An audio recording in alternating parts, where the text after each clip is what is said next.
Yes, however, this is the most superior chicken sandwich I've ever had in my whole life. One sandwich made me pretty much full. Me as a fitness. I ate one sandwich and I was like, oh, I'm full. I had half of a small fry, and I was like, I'm doing it. Yeah.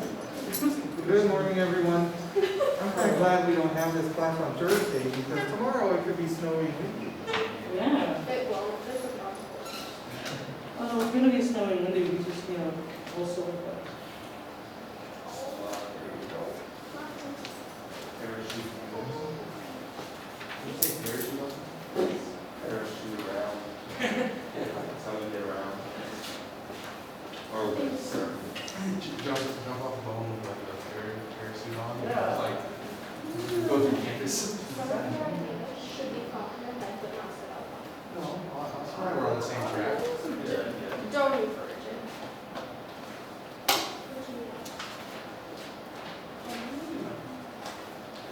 Why don't you move I know.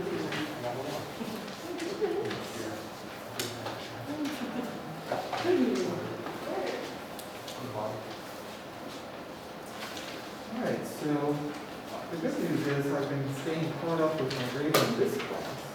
Maybe not so much with my other classes, but maybe I shouldn't assign so much to No, okay, so got that back to you. Let's take out, if you haven't already, your handout on the violin or viola. And as I usually do, can I see if you guys have any questions about anything on this? It's not meant to be, it's certainly not a rocket science, kind of handout. It's pretty straightforward, I think. I do see several questions. Let me start at the back with the Alright, on part 3, number 4 on the back side, the true or false question, except for differences of range, the viola is capable of doing everything the violin can do. I was a little bit confused by the wording because technically, I think it can do everything, but the differences of the range, but also the strings are technically different too because they have different Okay. lettering, so I wasn't sure what Yes. they were for. I think I understand your question. I'm trying to think if I got this out of the book somewhere. I may have gotten it out of the book word for word somewhere, but I don't remember. I did. You did or you did not? I did. I don't know the word. Okay. I don't know if I'm going to find it off the top of my head, but it was not meant to be a trick question. I think I mentioned last class that very thing, that except for the range, the viola is really capable of doing everything a violin can do. So it's meant to be true. I mean, that was my intent. It's on page 20. It says, too often the orchestral scoring of violas are given rather undistinguished parts and choral figurations the same harmonies. They are capable, however, of doing everything the violin can. Oh yeah, okay, thank you. Yeah, so it's the second to last paragraph on page 20. It's kind of right in the middle there. Yep. All right, yes. On the parts of the violin, there's the one pointing to either the fingerboard or the neck. Yes. I have both that I will accept as full credit. Okay. And then Either one also, is fine. and then also the stick of the bow on the front with over the stick is calling the stick. Yes, yes. And I don't think I mentioned that last class, but again, Yes. forget what page it's on. It's in the reading there. Oh, it's actually the top of page 12. The wooden part of the bow is sometimes referred to as the stick. So you may have already gotten that or understood that. I think I failed to mention that last class, so I just wanted to make that clear. Let's see. Was there anything else? Now you had a question, or did they? No, They took care of it? Okay. Perfect. Anything else then? Before I pick this up. What do you think? Do you guys like matching? Yes. Yeah. I have a feeling, I can't remember, I'll have to look at my first test. The tests in this class are not nearly as difficult as like theory tests or anything like that. In fact, they actually go quicker because some of them are I think I multiple choice. There may be matching, I forget. There's usually a little bit of scoring, and that takes the longest amount of time, but I still think you have plenty of time to take the test. Speaking of which, when is our first test? 17. That's still at least a couple years. All right, so would you be okay if I pick these up now? Make sure your name is on it, and I'll come again.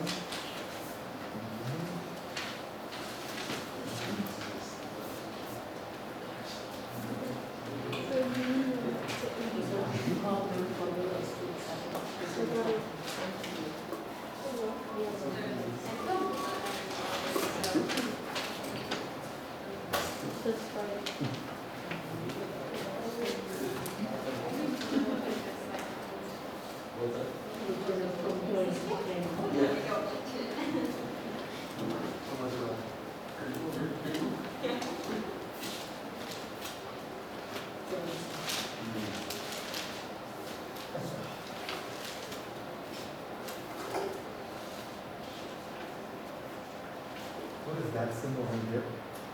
That's important. Look, I'm under arrest.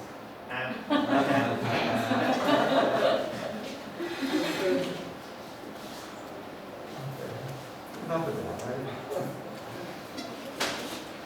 All right, so today my goal is to get through a cursory, not too detailed, but a brief discussion of the cello and the double bass. The cello is actually known as the bass voice of the string section, even though the double bass is lower. But when you have string quartets, for instance, the cello is the one that provides the bass for that. So it's the bass voice of the string section, but the cello can sometimes carry the melody.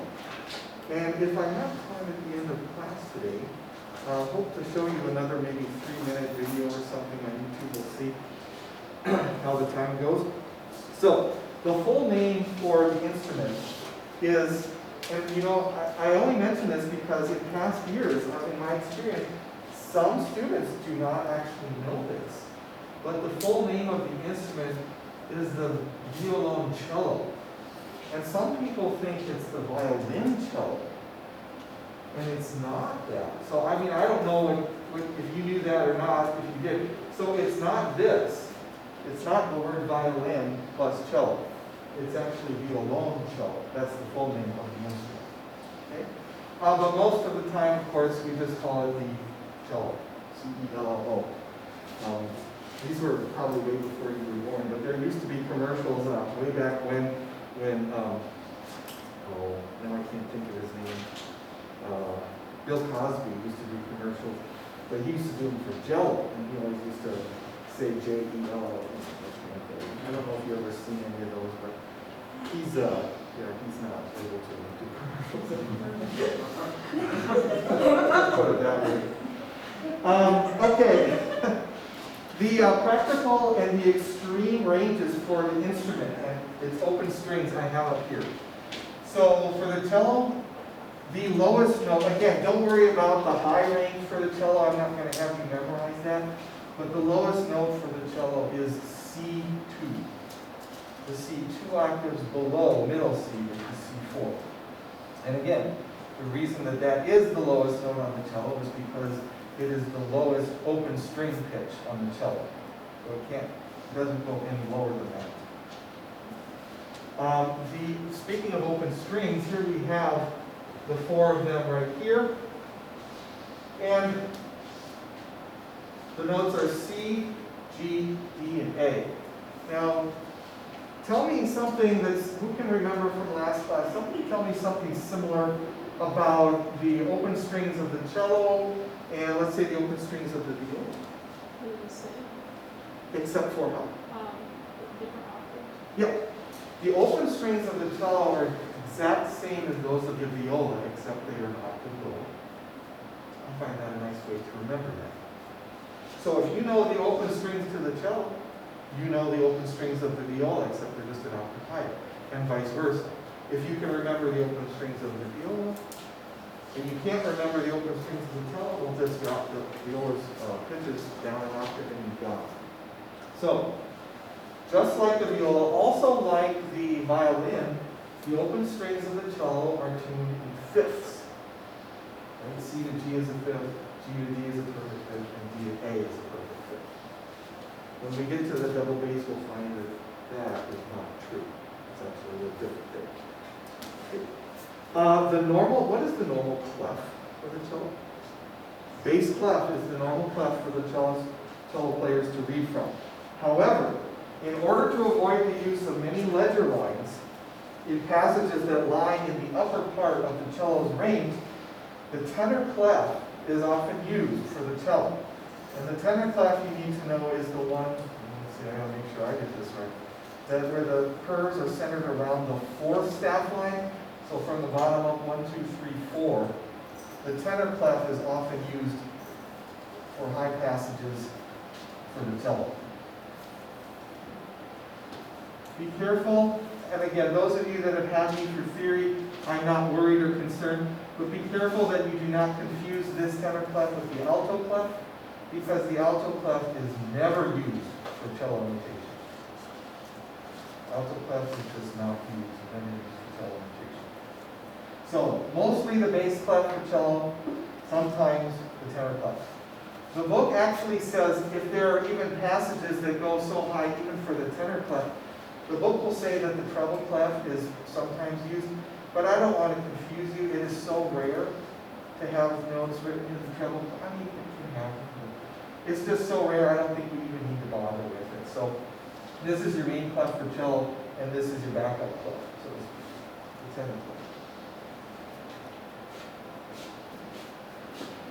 The cello has a reputation, you may know, for being mellow and has a warm tone. See, the cello is not high maintenance. You know? It's mellow, it chills. It's got a really nice sound to it, a warmth of tone. One of the things I wanted to, well, actually, I don't know. Before I do this, does anyone want? We have a cello here. Does anyone want to play any of the strings? Okay, go for it. Ruth. What's that? I didn't do it. You didn't do it? No. Oh. It's fine. Yeah, it is. I told you. By the way, is there a peg on the bottom there? Yeah. Yeah, it opens up and you can put it in that disc to hold it. I'm sure you guys all know that. It is. It's-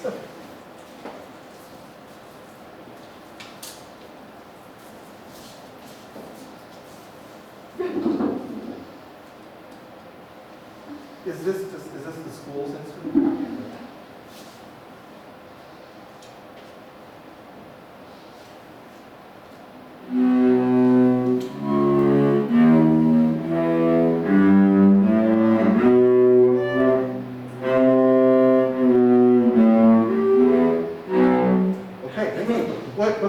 Before you go though, could you play each of the open strings individually so we can hear the low C, and then the G, and the D, and the A. Thank you very much. Appreciate it. Here's one. What? Here's one.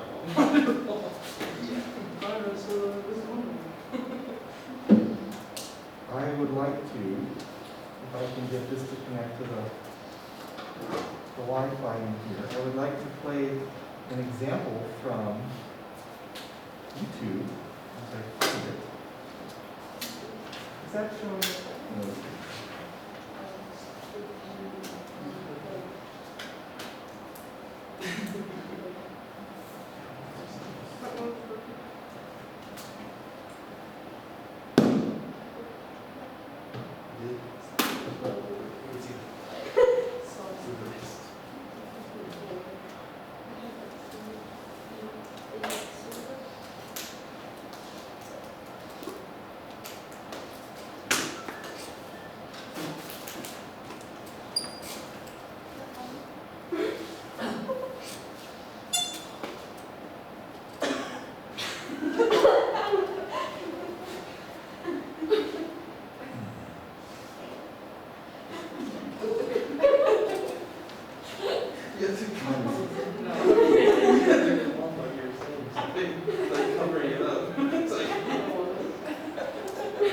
that was the rules.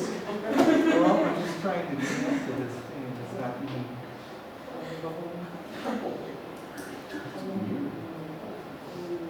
It's not even finding that this room exists. I think Dr. Holder kind of restarted the other day when he was doing this. I think he Okay. restarted. I'll give it a try. Hey, if you give me a couple of minutes, take a look, it would be good.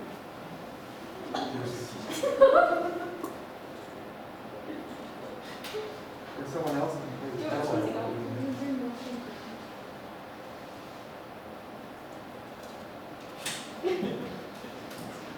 We've got so much to do now. Jeez. You did it? Thank you. I really like you.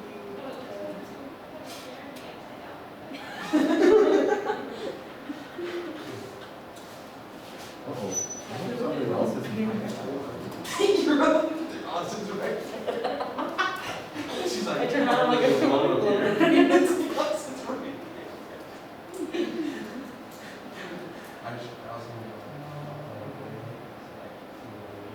Oh, okay. Do it. Do it.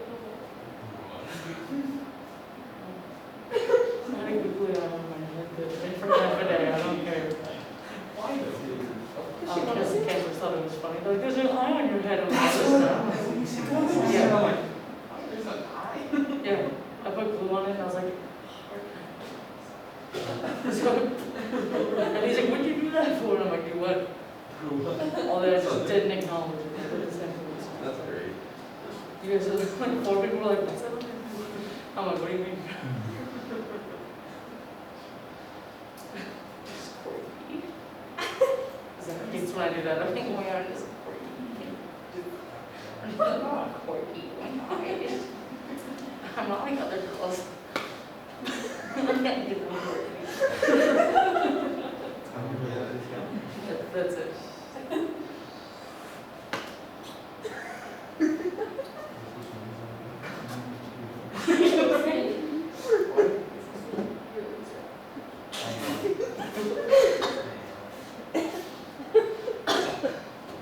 Well, I don't know, it's not finding my device, so we'll just continue on. Sorry about that.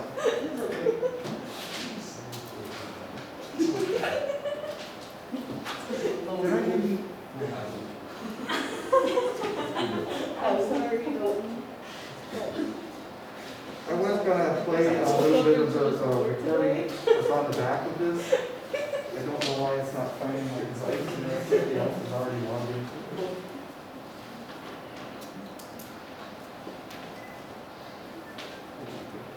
If you think it like turns it off and on again, it disconnects from anyone else.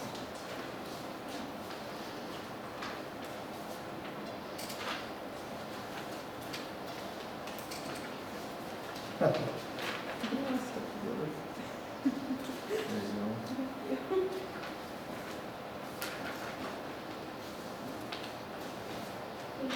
Yes.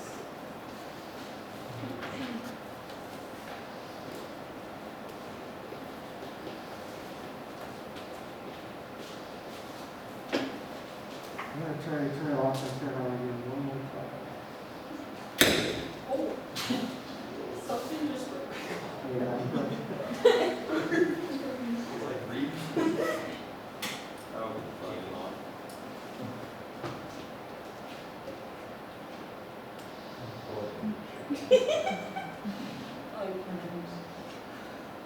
I like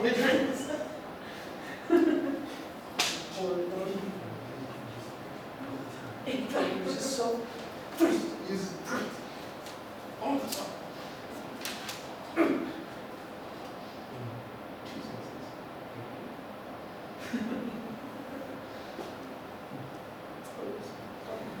I've lost a lot of I lost a lot of respect for you. Honestly. I thought we were friends here, but really, yeah, that's really inappropriate. We're in class right now. I'm just getting really. I'm not. I will be.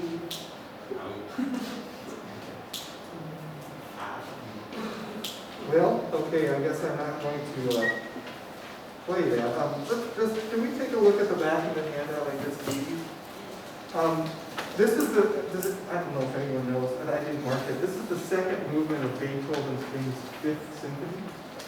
And just a couple of things I wanted to point out. One of them was, you see how at the very beginning the violas and the cellos are playing just them, well, I guess the double bass are playing as well. They're actually playing in unison. And I really wanted to play this for you so you could hear the tone of the cellos and the violas playing in unison. After several measures, then the rest of the orchestra comes in. This is a slow movement, starts out soft. And the concert key of this movement is A flat major. I don't know if you can tell by looking at the key signatures in the string parts. The string parts don't transpose. Okay, so concert key is A flat major. Maybe before even looking, can anyone tell me what was the key signature for the clarinets, which are in B flat? Can anyone tell me what the key signature would be? You had to write for the clarinets in B flat, and the concert key is A flat. B flat major, that's right. So now if you look at the clarinet line in B flat, they should have the key signature for B flat major. That makes sense.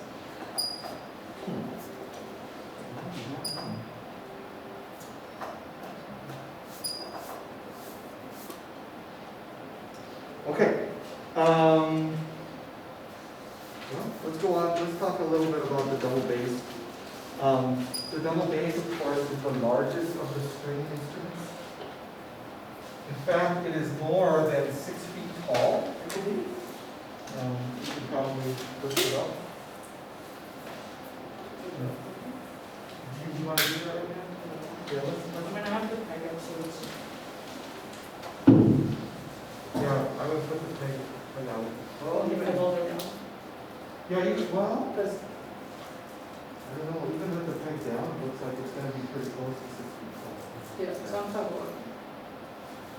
Okay, so yeah, with the peg down, it's definitely over 6 feet tall. And it's also known as the contrabass. You may have heard that term. It's also known as the string bass, or simply the bass. So, I mean, I guess any of these terms would be synonymous for our purposes. String bass. We have, what did I say, contrabass. And then we have, of course, the double bass. And let's look at its ranges and open pitches. So, in the bass clef, we have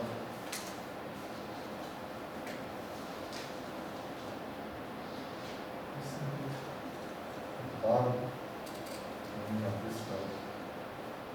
These notes at the top. Remember, the open note heads are the extreme ranges. The filled in or the black note heads are the practical ranges for the instrument, and these would be the open strings. And this is all in your textbook, of course, but these are the string numbers again. Okay, now, I'm sure you know the answer to this question, but I'll ask you anyways. Why on earth is the lowest pitch that's listed here, why does it seem to be even higher than the lowest tone for the cello? Yeah, because here we have our first official transposing instrument. Okay?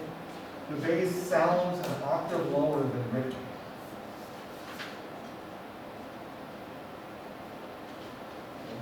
So, even though the lowest pitch in its range is notated as this, the double bass actually sounds this low. And the double bass is very nice in that respect. It certainly provides, I think of it more than support, it does provide a lift.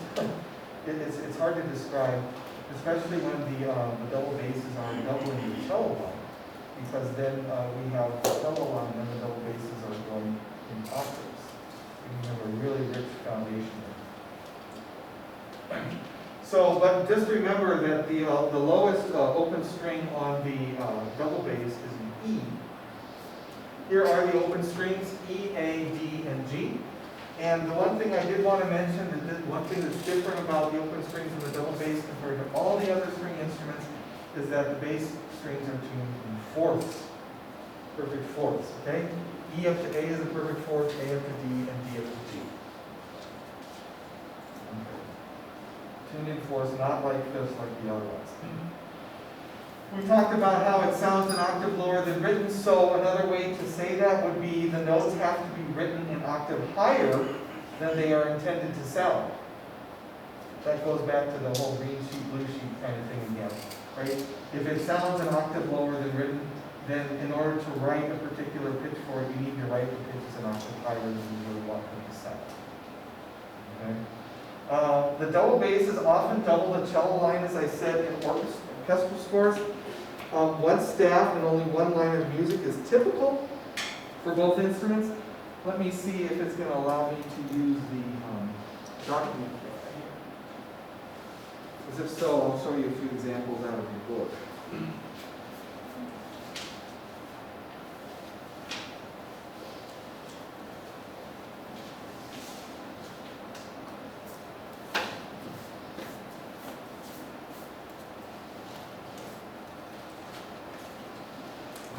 So one thing I wanted to show you was the one at the bottom of page 28. And we don't necessarily need to see the whole example, that's good enough. You see how there's one line of music, one staff, and it says off to the left the instrument names cellos and basses. That's common, especially when you look at scores for symphonies from, well, you name it, the classical period, the romantic period, things like that. Very often the cellos and the basses are sharing the same staff. There's just one line of music. How is that going to sound though? It's going to sound like this. Yeah, it's going to sound at pitch. That's the cellos will be at pitch, and then the double basses will be sounding off the lower than that. Okay. Sometimes, if the composer decides to do it that way, sometimes cellos they'll have their own music on their own staff, and the basses will be separated and they have their own staff. But not all the time. Not all the time. Okay. I have in my notes that the basses actually sound better when they are not kept too low for too long. And as you can see, just because of the physical size of the instrument, the bass is somewhat less agile than the other string instruments, but rapid running passages are possible on the double bass. Okay. Let me show you another example from the same page, page 28. Yeah, let's take a look at this one. Now, because it's only a measure, the basses could certainly play that top line there, the one that's all 16th notes for the cellos. They certainly could do that. But if you have rapid running passages for too long, on the double bass they can tend to sound fuzzy and they can tend to sound unsatisfactory. If you do that for too long, or if they have to do passages that go as fast as those 16th notes too frequently. So oftentimes what composers will do, and this is a good example of it, I like this example on your book, is that the basses, double basses, will be given a simplified version of what is notated for the cellos. So as the cellos are playing all the fast 16th notes, the basses are kind of just reinforcing the notes that the cellos are playing at the 8th note level. And actually the sound comes across really well. It's a nice effect. You guys have sound files for all the examples in this book, but yeah, sometimes the basses are given a simplified form of what the cellos are playing, and again, I think it works out pretty well. It works out pretty nicely. Double basses rarely play constantly in a piece, and double basses are seldom called upon to play by themselves too. Rarely do you have the double basses just play, just that section. Okay. Pizzicato passages are effective with double basses. You get good strong support, but you don't have the heaviness, and you can actually, it's kind of nice sometimes to hear some different kind of timbre than just the constant blowing all the time. So when you hear the pizzicato, that's kind of a nice sound, nice to read. Let's see if I can show you this example on the top of page 29.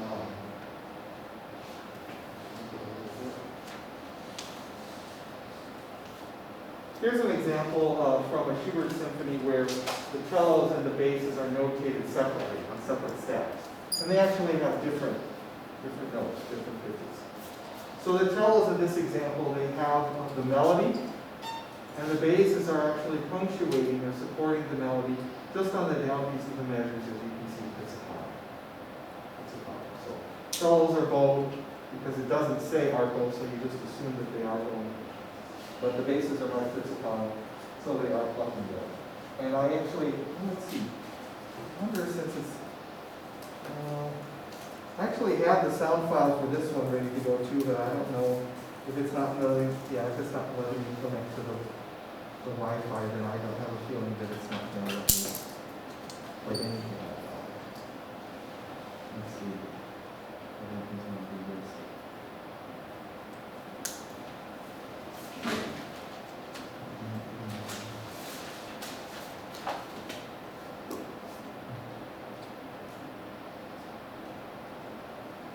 Yeah, I don't think that's it.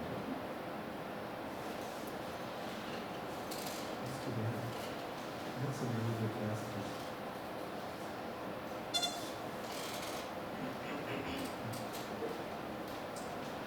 Okay. What we talked about there. Oh, one thing I did want to mention, the handout that I gave you on the front side, and before I forget, I do want here we go. I do want you to put it. Just so you know, obviously the size of the cello and the double bass are different. The double bass is certainly larger. But what's different about the, let's say the shoulders of the two instruments? Yeah, you see how the double bass has the sloped down shoulders, whereas the cello doesn't have the sloped down one. So I mean that's obviously one way to tell the difference, aside from the difference in size. This photograph comes from another book, the textbook that I recommended for this class, which is not required. Does anyone know what all that junk is at the top of the double bass in this picture? Does anyone know what that is? Because this double bass doesn't have it. They do make double basses and I don't know exactly how it works. I haven't seen one up close in real life. But they do make double basses where you can actually extend the lowest note of the double bass down and we refer to a low, low, low C. And this contraption at the top has a way to do that. It has, I don't know, it somehow has a way to extend the low pitches of the double bass down a little bit lower so you can get a really low C. If you read your textbook, you'll find out that in Europe, I think the double basses they use primarily where they have 5 strings. And they do have the capability of going down to the low C. However, here our main standard is 4 strings and then the low E. So I do want you, at least for the lowest pitch range for the double bass, I do want you to memorize that the E is the lowest note there. Okay. But anyways, that's what that little contraption at the top of the picture of the double bass is. Okay, Kaylee, would you mind playing some open strings or anything that you like for us? And can you say a little bit about your bow as well? Oh, yeah. So this is a German bow. Most of us have been in the strings classes. So the difference is, as opposed to holding it on the front, like you would a typical bow, you do 2 fingers in and 1 across, which I find easier to do like a pulling motion. So open string, G, A, E.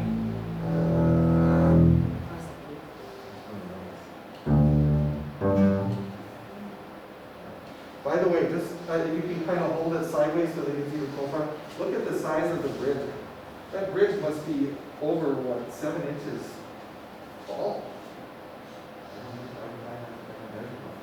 That's really impressive compared to, even the bridge on this one is impressive compared to the ones that you draw by in the jewels.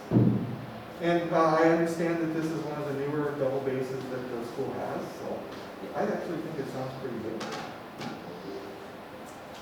Okay, well, everything else I was going to do, I think I was going to try to play either on YouTube or some kind of a recording so you could hear it. I don't know why it is. Maybe I'll call NATS, Network and Technology Services, and see what's going on. What I'll do then is, first of all, does anyone have any questions or comments? So let me get you the handout that's due for next Monday. And this is, again, kind of like the other handout, it's just front and back. Some simple questions, simple things to do about the cello and the double bass. So we are definitely going to be finishing early today.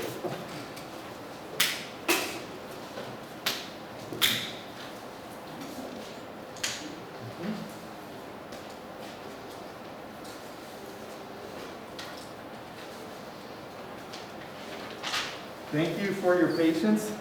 Sorry about the technology issues.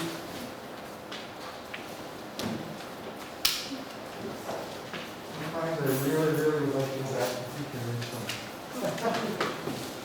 All right, have a good rest of your day, good rest of your week. Hopefully we won't get pulled by a snowstorm tomorrow morning.